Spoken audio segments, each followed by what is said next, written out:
Hi, I'm Thomas Miller, and here's where I highlight stories that you may not know much about depending on where you get your news from. And I'll be highlighting the filibuster. So let's talk about that.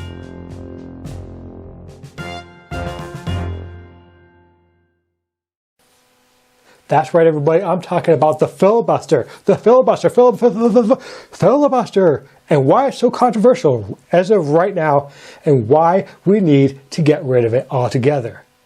Now, here's a quick history lesson for all you people who think you know what the filibuster is all about and what's actually being used for still today, in a matter of speaking. Here's your quick history lesson, and newsflash, it's not what you think. Okay, let's go back to when this first started. This was put into place so that people, racist people, could keep blacks under control. That's the simple thing for it, man. So that they couldn't make it to Congress, they couldn't make it harder for them to vote, make it harder for people who allied with them to vote. That was simply it, man, to keep blacks under control.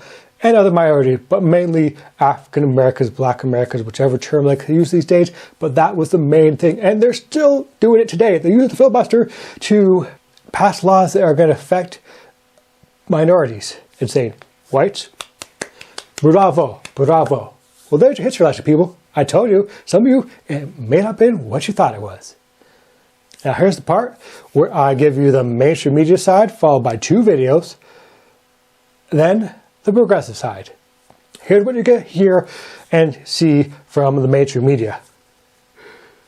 So they have people like Republicans on saying, no, there's no need to change the filibuster. It's perfectly good, man.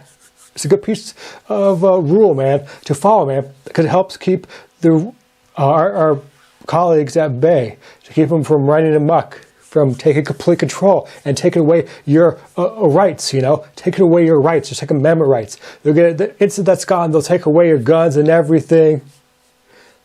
Or you'll have people like Kyrsten Sinema saying, oh, yeah, there's no need to change it. It's perfectly good. It's keeping the Republicans at bay, keep them getting control and just willy-nilly passing laws that will ruin all of our lives. Joe Manchin also says the same thing when he's on the news. No, there's no need to reform it. No need to change it. It's perfect the way it is. So, in recap, what are the kind of things you get hearing from mainstream media is it's to keep the other side at bay. It's perfectly fine. There's no need to change it. And it's okay. It's a set in stone rule. So that's the mainstream media. If you just listen to that, that's all you're going to hear nonstop. And of course, if you did, you would believe it.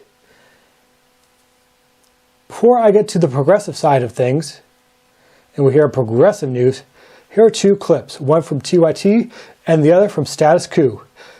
Enjoy these clips.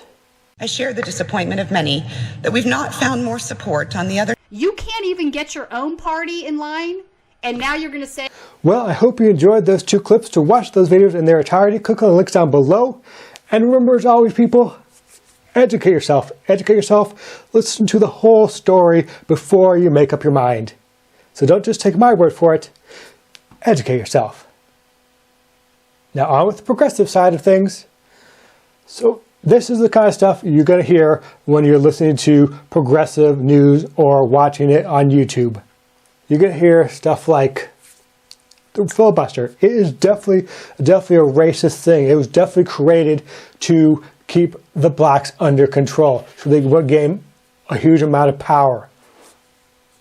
The filibuster is the reason why we can't have any progressive bills passed, progressive ideas passed. The filibuster is literally killing democracy, man. If we don't change it now, we can just kiss democracy goodbye, whatever little bit we have left. The filibuster is definitely the thing causing all the bills to go dead as soon as it hits the Senate floor, or even before. And why are people like Joe Manchin and Kyrsten Sinema not wanting to reform it? Because their donors, people, greed. Greed is the reason why. They keep on saying, oh, it's because I live in this state, I live in a red state, I live in a red state, or there's nothing I could do because it's the rule. I gotta follow the rules. Rules, people. Keyword rules. It's not a Senate law, or it's not the law of the land. It's a rule. And decorum, man. The other side doesn't care about decorum, but they're like, oh, but we have to decorum, man. We must uphold ourselves very proud of the set of decorum. But the other side, they don't believe in decorum. They will act in decorum, man. Oh, but if we do, so what? So what if they run amok? Guess what? They're already running amok. You know how many states already have laws on the books or already passed laws that will make it hard to get an abortion or to vote? Especially for African Americans. They're already running amok. So there you go, people. That's the kind of stuff you're going to get from progressive news. To recap, it's bad, it's horrible, and it's keeping people oppressed. Minorities, as well as poor white people too. And the people who believe in equality for all. We need to get rid of it, people. So stand up to your senators and say, hey, if you got rid of the filibuster now, then we will hold an emergency election. We have the power, people, to hold emergency elections. It's in our Constitution. If they're not doing their job, we can kick them out early. We don't have to wait every 4 to 2 or 6 years. We can kick them out earlier than that if they're not doing their job. Because their only one job is to serve the people of their state and the country as a whole by doing that. Well, that's all I got for this time. Thanks for watching and see you on the next one. Peace out.